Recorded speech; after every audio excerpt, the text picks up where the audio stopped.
baginda Nabi kita sallallahu alaihi wasallam bersabda, "Aktsiru dzikra hadhil ladzat." Aktsiru, banyak-banyaklah, dzikra, mengingat-ingat, hadhil ladzat, yang akan memutuskan kelezatan hidup dunia ini, kenikmatan hidup dunia ini. Maka yang dimaksud dengan hadhil ladzat, yang memutuskan kenikmatan dunia ini, tidak lain dan tidak bukan adalah kematian. Kalau sudah mengalami kematian, maka kenikmatan hidup di dunia ini akan terputus. Kenikmatan hidup di dunia ini akan hilang. Hadis ini diriwayatkan oleh Imam At-Tirmidzi dan beberapa imam-imam hadis lainnya. Mengingat kematian jangan dipahami secara salah, sehingga ada orang yang memahaminya dengan alasan takut tidak mau lagi mengambil bahagian dari kehidupan dunia ini, sehingga mereka tidak mau mengingat kematian.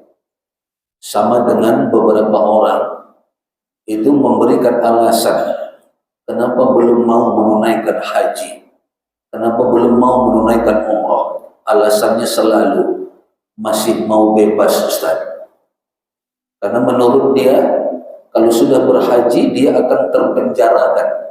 Kalau sudah umrah, maka segala sesuatunya akan terbatas. Jadi takut tidak bebas, maka tidak mau menunaikan haji, tidak mau menunaikan umrah. Ini juga begitu. Tidak mau mengingat tentang kematian, takut katanya tidak mau kerja lagi. Takut katanya tidak mau berusaha lagi. Takut katanya tidak mau berdagang lagi, tidak mau berbisnis lagi.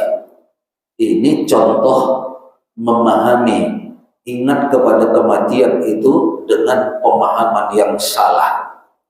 Banyak mengingat kematian bukan berarti menyuruh kita meninggalkan dunia ini. Banyak mengingat kematian bukan berarti kita tidak bekerja lagi untuk urusan-urusan dunia kita. Banyak mengingat kematian bukan berarti kita disuruh minta pensiun dipercepat, kita disuruh jangan lagi berbisnis, kita disuruh jangan lagi buat usaha, jangan lagi segala macam. Ini mengingat kematian dengan pemahaman yang salah.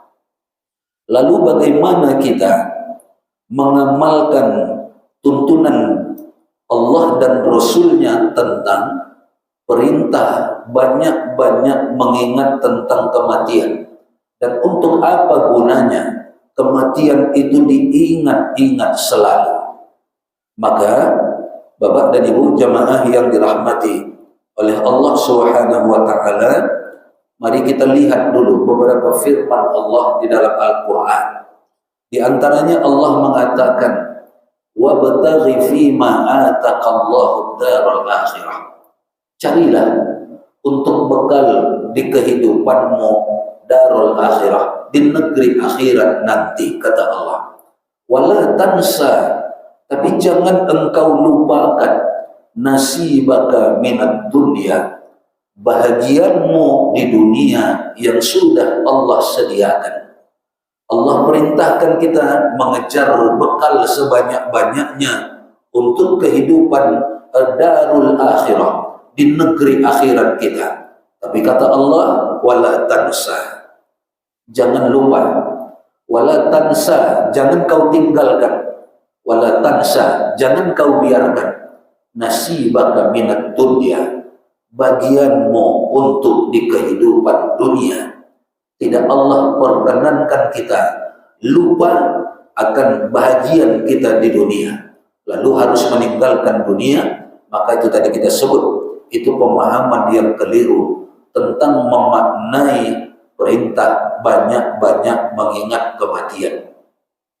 Kemudian doa yang senantiasa kita panjatkan di penghujung doa-doa kita, Rabbana atina fid dunya hasanah. Ya Allah, baikkanlah kehidupan kami di dunia ini, dimanapun kami berada. Dunia didulukan di dalam doa kita itu, tapi dunia yang hasanah. Baru kemudian wafil akhirati hasanah. Baru kita juga memohon kepada Allah agar diberikan anugerah kita bisa mencapai kehidupan akhirat yang hasanah juga. Jadi dunia bukan ditinggalkan, raih, kejar, tapi yang hasanah. Bukan dunia sembarang dunia. Kejar dunia ini yang hasanah.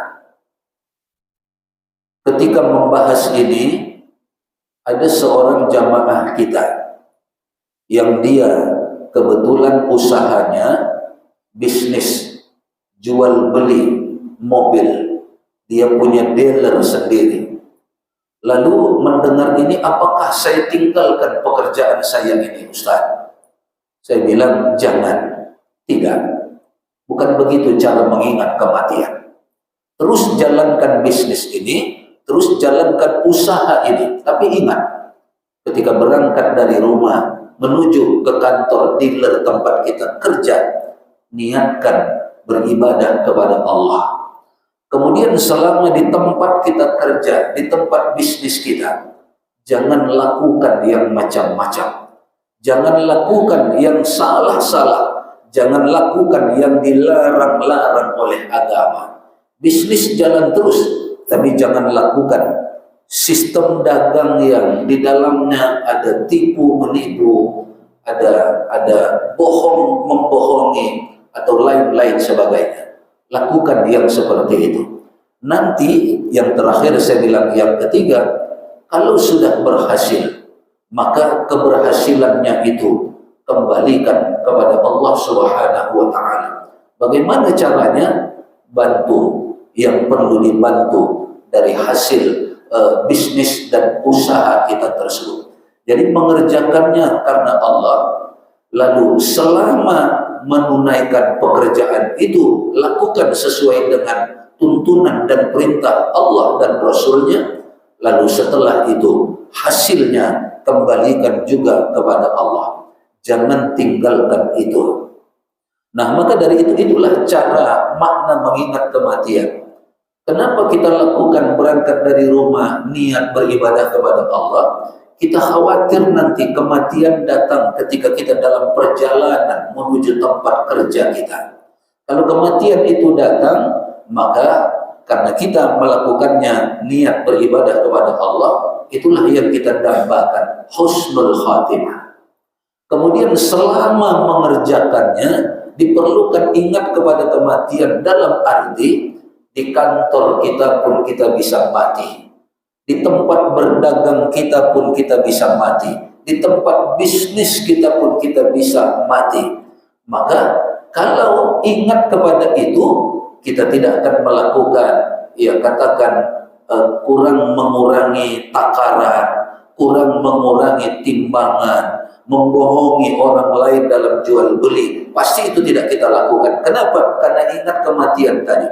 Jangan-jangan habis kukurangi timbangan, takaran, mati pula aku. Itulah ingat kematian itu artinya. Maka tidak akan dilakukan, tidak akan dikerjakan.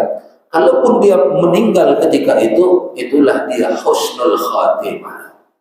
Setelah berhasil usahanya, mendatangkan keuntungan-keuntungan dan hasil yang luar biasa, ingat juga akan kematian. Apa artinya? Gunakan hasil-hasil tersebut untuk semakin beribadah kepada Allah. Infak, sedekah, zakat jangan dilupakan. Kalaupun kita mati ketika hasil sedang melimpah ruah, karena kita ingat bisa saja begitu nerima keuntungan mati, begitu jadi ini bisnis mati, begitu ini nanti misalnya segala macam, bisa saja kematian itu datang. Maka kalaupun kematian itu datang, mati dalam keadaan husnul khatimah, walaupun kelihatannya sedang bergelimang harta yang sedang dia persiapkan untuk disalurkan di jalan Allah Subhanahu wa Ta'ala. Itu arti ingat kepada kematian itu, Bapak dan Ibu jemaah yang dirahmati oleh Allah. Kemanapun kita pergi, keluar kota, keluar daerah, bahkan keluar negeri. Ingat kematian itu. Supaya apa?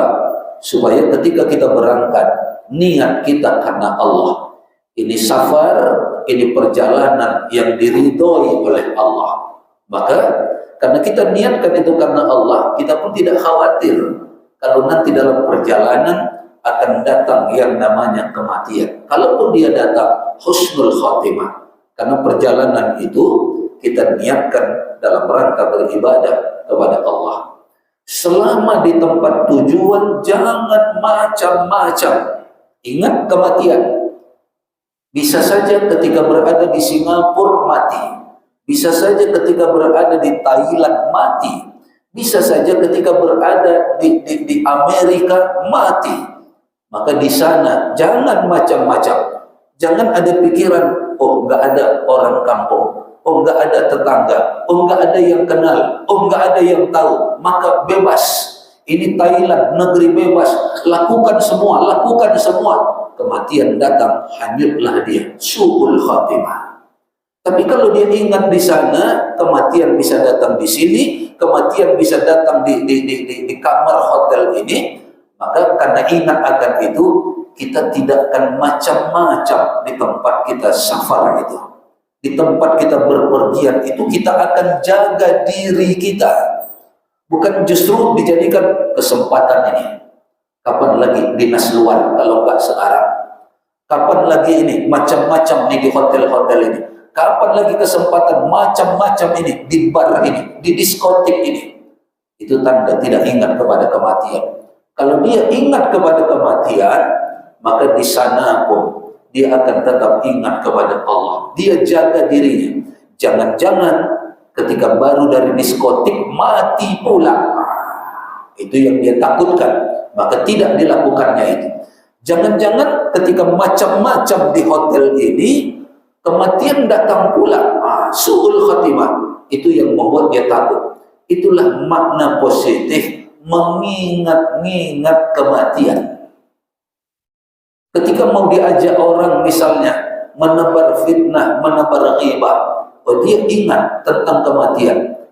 Maka dia takut. Jangan sampai habis menebar-nebar fitnah nanti mati pula. Maka dia tahan dirinya. Tidak. Khawatir dia nanti ketika melakukan keburukan-keburukan itu mati pula. Maka selalu ingat kepada kematian itu dalam arti positif seperti yang kita sebutkan tadi, Bapak dan Ibu. Maka apa yang bisa membuat kita agar selalu ingat kepada kematian? Yang pertama ingatlah bahwa Nabi kita Shallallahu Alaihi Wasallam mengatakan umur umatku ini hanya antara 60-an dan 70-an tahun saja. Dalam hadis itu dan dalam hadis-hadis lain, Nabi tidak menyebut angka 80-an. Ingat nih, Nabi tidak ada menyebut angka 80-an. Yang disebut Nabi hanya 60-an dan 70-an. Yang sudah kepala 6 siap-siap, itu artinya ingat-ingat bahwa tak lama lagi. Yang sudah kepala 70-an lebih ingat lagi. Udah kayak dekat betul ini. Begitu dia mengingat. Ingat betul. Maka jangan lagi macam-macam.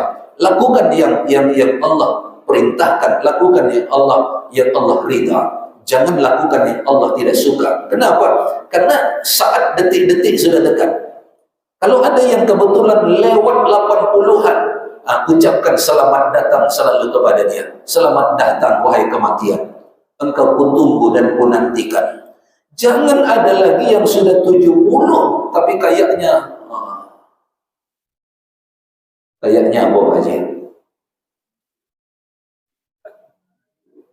sudah 70 tapi ingat juga dia Pak Haji. Maka kita yang ingat hadis Nabi kita tadi, ingat hadis Nabi kita. Sekali lagi, Nabi tidak ada menyebut angka 80-an. Yang disebut Nabi 60-an sampai 70. sampai 70-an. Masih ada juga yang sudah 80-an mau cari lagi, Pak Haji. Masih terpikir mau cari lagi. Apa lagi lah coba. Itu contoh yang lalai dari kematian. Hah? Oh, cari lagi untuk kawan mati, kata Pak Haji. Nah, ada ndak yang mau kayak gitu tuh? Mencari lagi untuk kawan mati. Nah, ketawa Bapak Iman. Boleh juga tuh. Mana tahu ada yang satu pandangan dengan kita, Pak Haji. Ada yang satu pandangan sama kita tentang makna mengingat-ingat kematian itu. Jadi itu yang pertama yang membuat kita ingat. Nabi menyebut angka 60-an sampai angka 70-an. Nabi tidak menyebut angka 80-an. Ingat itu. Itulah artinya mengingat-ingat kematian itu. Kemudian yang kedua, kata Nabi kita, Allah Subhanahu wa taala yang berfirman dalam Al-Qur'an, kullu nafsin dha'iqatul maut. Kullu nafs, semua yang bernafas ini. Kullu nafs, semua yang berjiwa ini. Kullu nafs, semua yang memiliki ruh ini. Dha'iqatul maut, pasti akan bertemu dengan kematian. Pasti, Pak. Bukan mungkin. Kematian itu sebuah kepastian, bukan sebuah kemungkinan. Kita yang masih ada sekarang bukan berarti lolos dari kematian. Ajal yang belum datang kepada kita, bukan lolos. Kemarin ada kapal tenggelam di tengah lautan. Setengah penumpangnya meninggal dunia, tapi setengahnya lagi selamat. Yang selamat tidak boleh mengartikan dia lolos dari kematian. Seolah hebat pula dia dari malaikat Israel. Lolos, kata dia. Bukan lolos, memang ajal yang belum datang. Kalau ajal sudah datang, maka kemanapun dia akan datang. Ke luar negeri dia datang. Ke tengah lautan dia akan datang. Di angkasa dia akan datang. Bahkan kata Allah, walau kuntum fi burujin musyayyadah, andai kata engkau bersembunyi di dalam bunker sekalipun, maka tetap akan ditemui oleh kematian itu. Itu yang penting kita ingat. Maka kalau dimanapun kematian itu bisa datang, yang kita ingat adalah jangan ke tempat-tempat yang nanti menjadikan simbol su'ul khatimah. Datanglah ke tempat-tempat yang melambangkan husnul khatimah. Seperti majelis ini, Bapak dan Ibu. Saya ada membaca satu hadis di dalam kitab Tambihul Ghafilin namanya. Kata Nabi kita sallallahu alaihi wasallam, majelis-majelis yang baik seperti ini kafarah, artinya penghapus, pengganti dari majelis-majelis yang tidak baik yang pernah kita datang di tempat itu. Kemarin, lillahi ta'ala ini, ada yang bilang, termasukkah Ustaz, waktu kita dulu ke karaoke Ustaz, termasuk, saya bilang. Sekarang kafarah, ganti dia dengan datang ke majelis-majelis yang baik-baik. Kepikir pula dia bilang karaoke waktu itu. Padahal kita tidak menyebutkan. Nah, maka karena disebutkan dan tempat-tempat yang dulu dianggap tidak baik, kurang baik, sekarang kita kafarah, kita ganti dia, kita hapuskan dengan cara datang ke majelis-majelis yang baik seperti ini.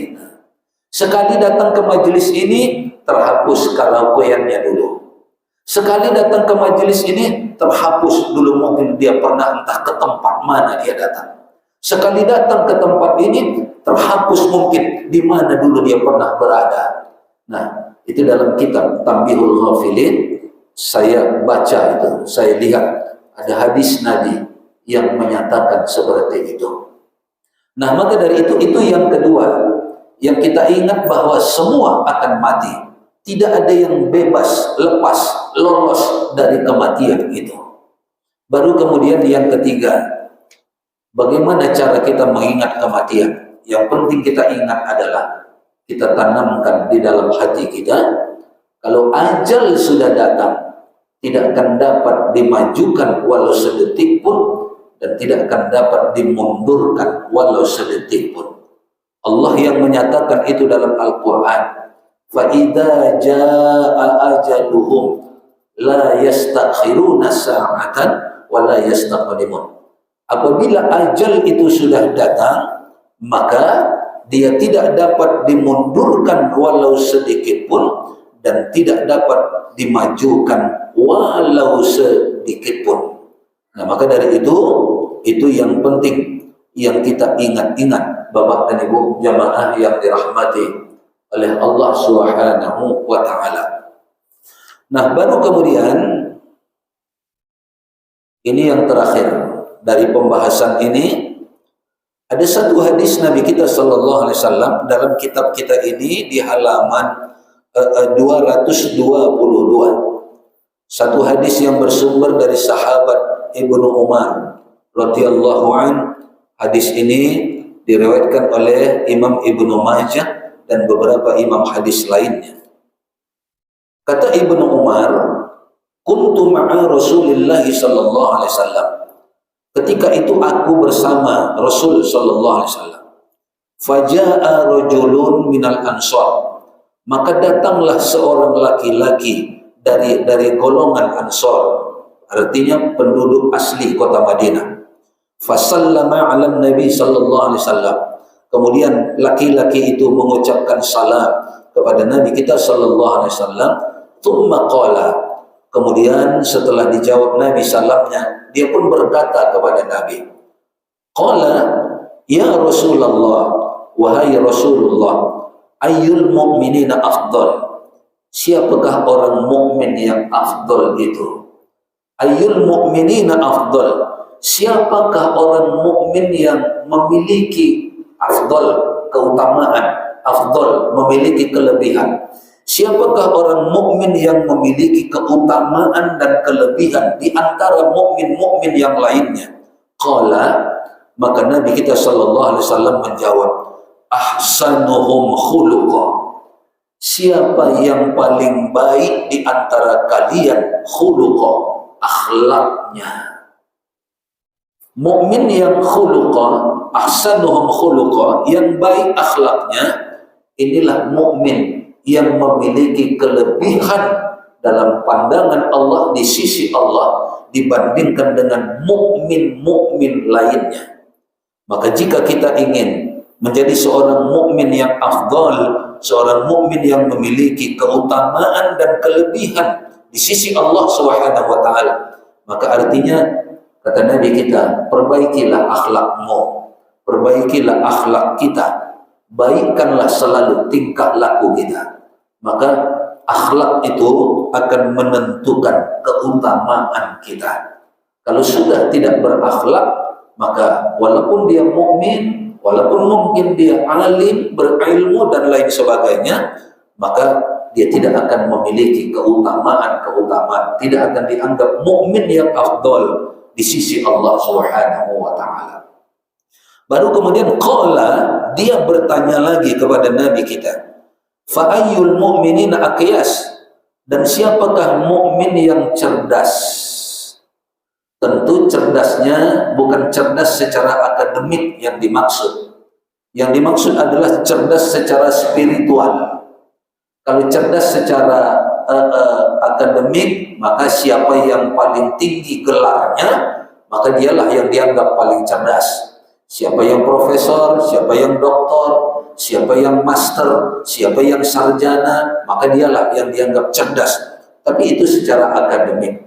Yang dimaksud di sini, siapakah mukmin yang cerdas itu secara spiritual, secara ruhiyah?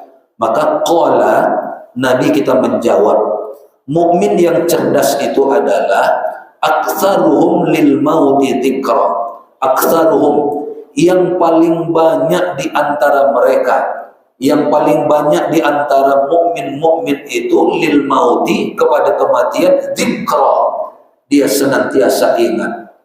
Berarti mukmin yang cerdas itu adalah mukmin yang banyak ingat-ingat tentang kematian. Cerdaslah dia. Kenapa dia cerdas? Oh, dia paham tadi. Dia paham umur umat Nabi Muhammad tidak disebutkan sampai ke angka 80. Dia paham sehingga dia cerdas bahwa kematian itu bisa datang di mana saja, kapan saja. Bahkan walaupun bersembunyi di tempat yang paling tersembunyi sekalipun, dia yakin, dan itu kecerdasannya, kematian bisa datang. Kemudian apa yang harus dia cerdaskan tadi? Kematian, ajal kalau sudah datang tidak bisa ditunda sedetik pun, tidak bisa dipercepat walau sesaat pun.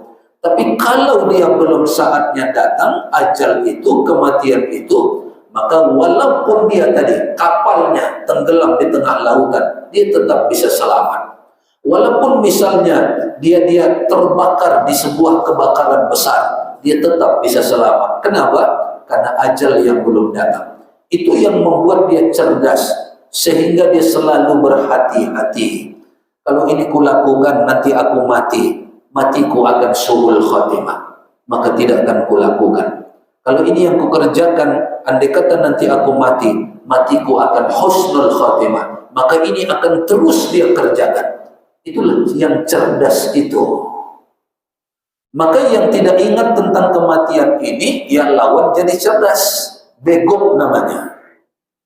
Dianggapnya masih panjang lagi, dianggapnya masih berangan-angan lagi dia, lebih panjang lagi kesempatan hidupnya. Berarti dia tidak cerdas, tidak bersiap-siap, sehingga kadang-kadang kita lihat kematiannya dalam keadaan su'ul khatimah, kematian di tempat maksiat misalnya, kematian ketika sedang melakukan perbuatan-perbuatan yang dimurkai oleh Allah misalnya, maka itu tidak menunjukkan kecerdasan baginya.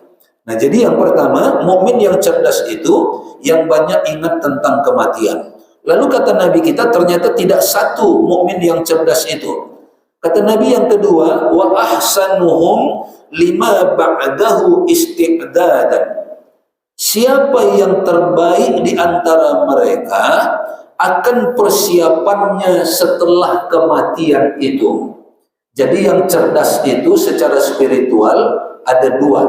Yang pertama, ingat tadi tentang kematian.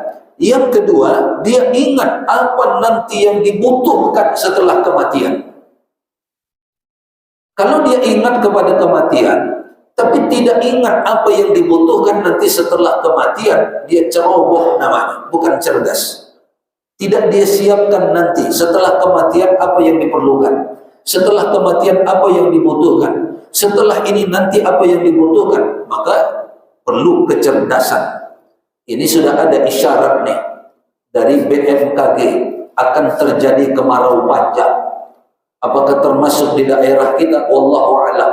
Diperkirakan nanti sampai bulan Desember. Kita lihat di televisi di sebagian pulau Jawa, orang sudah mulai kekeringan. Tanah sudah mulai retak-retak, ngambil air bersih itu harus jauh sana, ke kaki gunung sana. Mereka bahkan ada yang mendaki ke atas bukit untuk mencari air. Nah, orang yang cerdas tentu sebelum itu akan dia siapkan supaya selama kemarau nanti tidak susah. Misalnya, siapkan tong air sebanyak-banyaknya, siapkan fiber sebanyak-banyaknya, sekebutuhan kita. Jadi nanti ketika kemarau datang, kita tidak lagi repot seperti itu. Itulah yang dilakukan oleh Nabi Yusuf alaihissalam. Ketika dia diberitahukan oleh Allah akan terjadi paceklik yang panjang, maka Nabi Yusuf memerintahkan orang, simpan bahan makanan, siapkan. Nah, kalau kita siapkan beras untuk nanti di masa-masa kelaparan. Apalagi sekarang nih El Nino katanya, El Nino dampaknya nanti sangat besar. Siapkan. Itu cerdas namanya. Tapi kalau tidak, udah kemarau nanti baru mau ganti sumur, airnya pun udah jauh udah sulit didapatkan. Nah, maka dari itu mukmin yang cerdas itu, yang akiyas tadi adalah mereka yang banyak mengingat kematian, satu. Yang kedua, mereka yang dengan sebaik-baiknya mempersiapkan bekalnya sesudah kematian. Itulah yang cerdas. Ini yang cerdas nih, yang kuliah subuh setiap Rabu.